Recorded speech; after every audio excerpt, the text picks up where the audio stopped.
Tidak pernah ada umat manusia bangsa manapun yang benci kepada orang yang berbuat baik. Sepanjang zaman, dari Nabi Adam sampai hari kiamat, tidak ada yang benci kepada orang yang berbuat baik. Hanya mereka benci kepada orang yang memperbaiki keadaan. Maka betapa banyak orang-orang alim yang baik di dunia ini. Betapa banyak orang-orang alim yang baik di Indonesia ini. Tapi yang dimusuhi hanya satu, Habib Rizik saja. Kenapa? Jangankan beliau, kita pun membayangkan bahwa beliau pulang kemari tidak akan aman.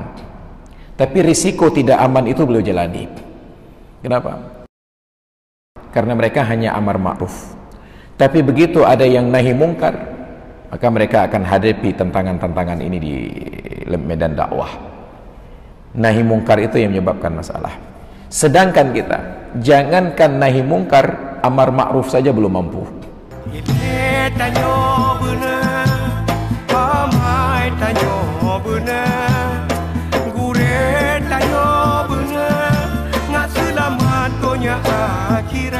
Nauzubillah.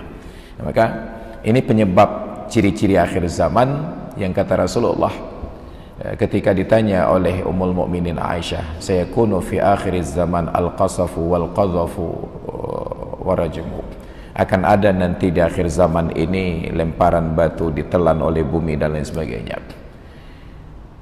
Apa pertanyaan Ummul Mukminin Aisyah? Aqalilun fina as-salihuna ya Rasulullah? Apakah orang-orang yang soleh di kalangan kami sedikit ya Rasulullah? Nabi menjawab, antum katsir, orang-orang yang soleh itu banyak.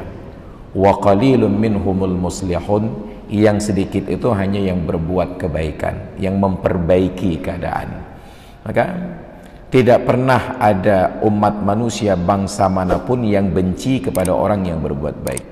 Sepanjang zaman, dari Nabi Adam sampai hari kiamat, tidak ada yang benci kepada orang yang berbuat baik. Hanya mereka benci kepada orang yang memperbaiki keadaan. Kita sholat jamaah nggak ada yang benci kita, semua senang ke kita. Kenduri diundang ke warung kopi, ditraktir, semua selesai.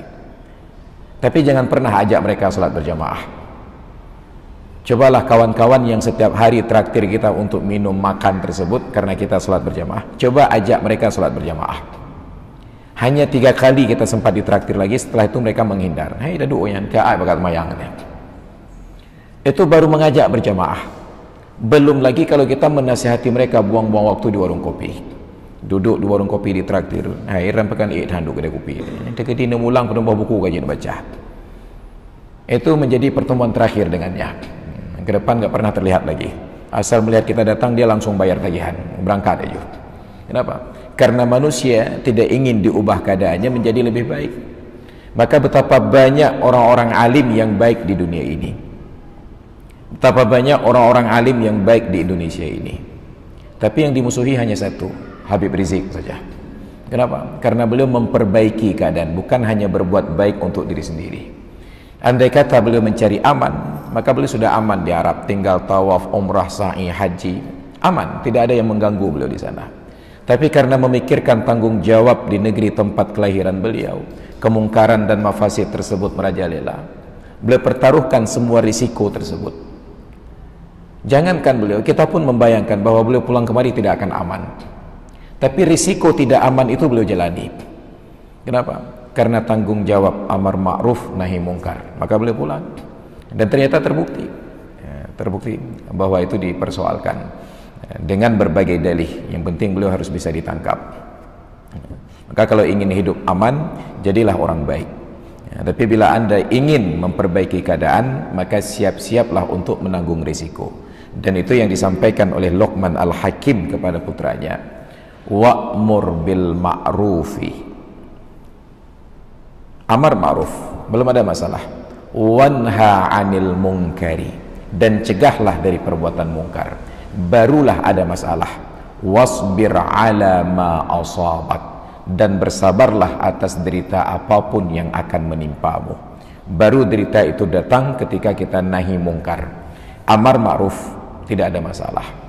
Maka kawan-kawan dari jamaah tabligh, mereka amar ma'ruf, kemana-mana mengajak orang sholat berjamaah, kemana-mana mengajak orang pengajian, kemana-mana mengajak orang berzikir, kemana-mana mengajak orang untuk dekat dengan para ulama dan majelis ilmu.